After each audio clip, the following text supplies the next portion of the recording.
OneDrive conserve les 500 dernières versions de chaque document présent dans votre espace de stockage. Ainsi, fini le temps où vous étiez obligé d'enregistrer plusieurs versions d'un même document. Le document dans sa version 1, enregistré sous le document dans sa version 2, puis dans sa version 3. Si vous vouliez les comparer ou revenir sur l'une ou l'autre des versions. Avec OneDrive, vous n'aurez qu'un seul document. Et à partir de ce document, vous pourrez afficher l'historique des versions. Cela vous permettra d'afficher le document dans l'état où il était à tel ou tel moment de sa vie, mais également de restaurer, pourquoi pas, l'une de ces versions pour qu'elle devienne la version la plus récente. Comment fait-on cela avec OneDrive? J'ai par exemple ici un fichier analyse des ventes, un fichier Excel. En le sélectionnant et en choisissant le bouton d'action avec les 3 petits points, je peux faire apparaître l'historique des versions. Je peux le faire également en prenant les 3 petits points ici, historique des versions. Quand j'affiche l'historique des versions, je vois une fenêtre m'indiquant toutes les versions de ce document. Je vois par exemple que ce document a été créé le vendredi à 10h27 et je vois que la toute dernière version, la version 4.0, date d'il y a 4 minutes. Évidemment, si j'ouvrais le fichier directement à partir de mon espace ici, j'ouvrirai la version 4.0, la version la plus récente. Faisons l'expérience. Si je viens effectivement ici et que je clique, j'ouvre le document dans sa version 4.0. Alors, je pourrais bien évidemment effectuer des modifications dans ce document. Par exemple, ici, j'ai un onglet de feuilles qui contient des tableaux croisés permettant d'analyser des ventes de produits qui sont des jeux dans mon entreprise. Je pourrais très bien décider ici de supprimer, par exemple, cet onglet de feuilles. Comme l'enregistrement est automatique, vous le savez avec Excel Online, ou même si vous avez ouvert l'application locale Excel 365, donc je vais simplement fermer. Que s'est-il passé? En fait, si vous regardez bien, OneDrive a créé une 5e version de ce document. Donc la version 5.0 est donc la version avec la feuille que je viens de supprimer. Heureusement, vous avez toujours la possibilité de revenir sur l'une ou l'autre des versions, déjà de la visualiser et de la restaurer. Par exemple ici, je pourrais voir en quel état était mon document dans sa version 4.0. Il me suffit de venir sur ces 3 petits points et d'ouvrir le fichier. Il va ouvrir Excel cette fois-ci dans sa version locale.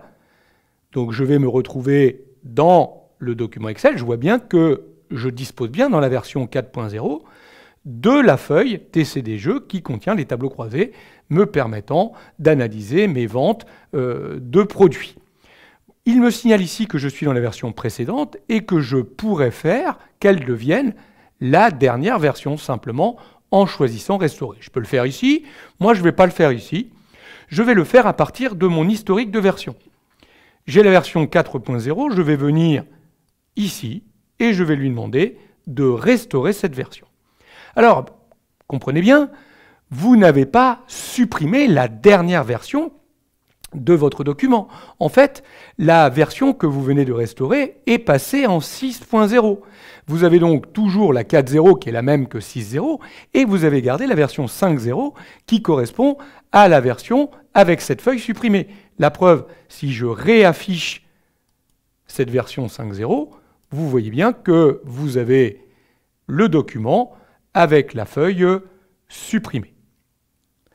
Donc vous voyez que cette notion de version est très intéressante puisque dans un même fichier, vous allez pouvoir garder les 500 dernières versions d'un même fichier et vous allez pouvoir à tout moment réouvrir l'état de l'une ou l'autre des versions et même décider qu'une version doit être restaurée parce que vous voulez retravailler à partir de celle-ci.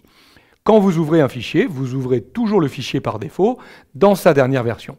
Et si vous voulez ouvrir une autre version, vous utilisez l'historique des versions. Alors ça marche avec l'ensemble des documents, bien évidemment Office 365. J'aurais pu faire exactement la même chose avec un document Word. J'aurais pu revenir ici sur mon point presse par exemple et décider d'afficher l'historique des versions. Je vois que ce document dispose de 6 versions. Une version 1.0 créée vendredi à 10h34 et une version 6.0 qui a été créée il y a 36 minutes. Pareil, je pourrais revenir sur l'une ou l'autre des versions de façon à regarder son contenu. J'ouvre le fichier, il va ouvrir Word localement. Alors, simplement, en ouvrant Word localement, il me propose une commande relativement intéressante. Alors, on voit par exemple dans cette version, le fichier est totalement vide. Alors, évidemment, il n'y a plus grand-chose. Donc, quand j'ouvre le fichier dans sa version, Word, dans sa version 365, me permet de cliquer le bouton comparer qui utiliserait l'outil de comparaison, si vous le connaissez, propre à Word. Donc on aurait même la possibilité de comparer les deux versions très précisément en voyant ce qui a été ajouté ou modifié. Ici, je ne souhaite pas regarder cette version qui est complètement vide. J'aurais pu prendre par exemple cette version-là, ouvrir le fichier, regarder et effectuer une comparaison, si je veux, en cliquant le bouton « Comparer » ici avec Word. Vous voyez qu'il ouvre la comparaison, me permettant d'effectuer, le cas échéant, la comparaison. Voilà. L'historique de version, c'est une commande qui est exceptionnelle. Vous allez pouvoir utiliser ça sur l'ensemble des documents contenus dans votre espace de stockage OneDrive. Laissez tomber les enregistrés sous des différentes versions. Utilisez évidemment cet historique de version, vous l'avez compris, qui est bien plus efficace.